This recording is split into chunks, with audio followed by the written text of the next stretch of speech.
Hello and welcome to this NED Talk from the Nutrition Evidence Database team. Today I have the expert reviewer Daniel Quinones on the NED Talk platform, and we are discussing a 2020 systematic review and meta-analysis from a Nature peer-reviewed journal, Nutrition and Diabetes. The study we are discussing looked at the effects of a ketogenic diet on various markers of type 2 diabetes. So welcome to the NED Talk platform, Daniel. Hi, thank you for having me. Very excited to be here. Great. I'm just going to stop sharing my screen. And so then before we dive into the study details, can you just talk a bit about the ketogenic diet and how it was defined in the study under review? Yeah, sure. A ketogenic diet would be described as a very low carbohydrate diet. It's typically less than 55 grams of carbohydrates per day. And you would be looking to utilize fat as your primary fuel source as opposed to carbohydrates. So fats would make up the bulk of calories and protein would be moderate. In the studies included in this meta-analysis, there was a range of interpretations of the ketogenic diet where we saw carbohydrates ranging anywhere between under 50 grams to 15 grams per day. Protein was anywhere between 20 to 28% of total calories. They also had other studies where it was at 1.5 grams per kilo. And there was other studies where it was anywhere between 72 and 100 grams per day. And fats ranged anywhere from 58 to 75% of daily calories. However, one of the studies just set fat to satiety. Some of the studies didn't suggest any fat amount, and they only set actual carbohydrate limits. And one of the studies, which was a very low calorie ketogenic diet, set a limit on fat at just 23 to 24 grams per day. So there were different interpretations of the ketogenic diet, but a common theme amongst the studies was limiting carbohydrates, and that was anywhere from 15 to 50 grams per day. Great. Okay, so we're basically looking at a low carb diet, high fat diet, but there are different interpretations out there in the science. Okay, so this was a systematic review and meta-analysis. So how many studies were included within the review and how many people were included within the total? In total, there were 13 studies and 567 subjects. Okay, so sort of moderate, I guess we would say, in terms of size, but still enough probably to be able to make some conclusions. Yeah. So can you give a brief profile of the individuals that were included in the studies? In terms of the subjects? Yes. The demographics, I mean, it was primarily Caucasians, and that was kind of the details that were given in the meta-analysis, yeah. Okay, so maybe a little bit, you have to be a bit cautious to then take the results from these studies across into different populations then. So across the 13 studies, can you just give us in summary what results were reported?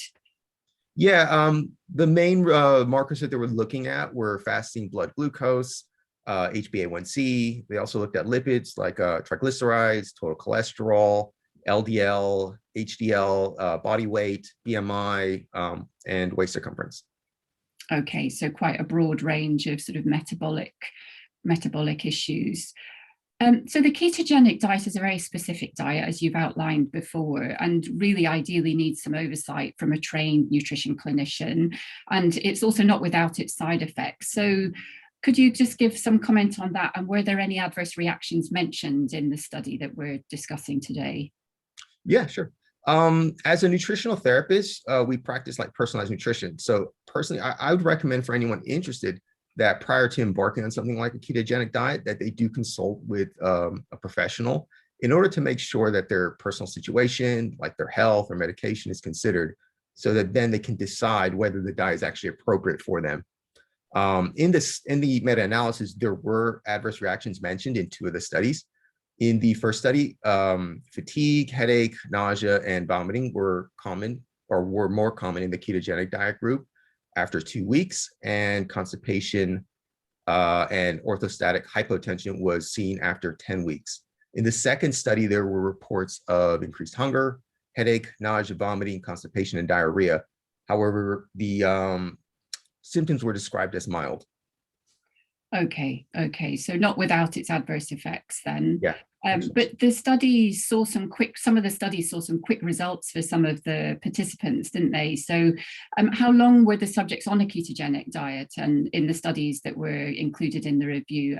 Was there any evidence for following a ketogenic diet in the longer term? Yeah, so the follow-up periods range between 1 and 56 weeks. And there were positive effects seen in as little as 1 week, but we'd need to see longer term studies in order to assess potential risks or benefits that would present over a longer period of time. Okay, fantastic. And just to sort of wrap things up then, Daniel, what would be your key takeaways for our listeners from this particular study? Yeah, well, I thought this study was very interesting in that it found that the ketogenic diet did show some benefit in reducing fasting blood glucose. There was reductions in HbA1c. There was weight loss. Something that I found very interesting was the improvements in total cholesterol, LDL, HDL, and triglycerides. And the reason is because typically we try to avoid fat when we're concerned about cholesterol. But this study showed that a ketogenic diet could actually improve these markers as well. And it's a diet that is, considered high in fat.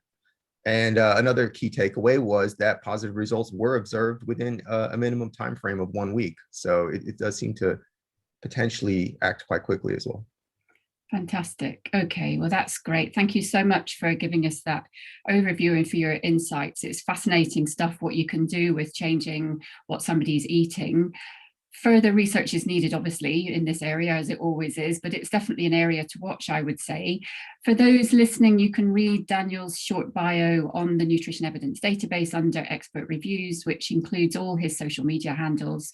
And you can also read his full expert review on the database at the link provided.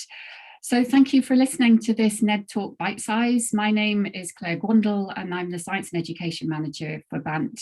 And this NED Talk is brought to you by the Nutrition Evidence editorial team in partnership with BANT, who is the professional body for registered nutrition professionals in the UK. Ciao.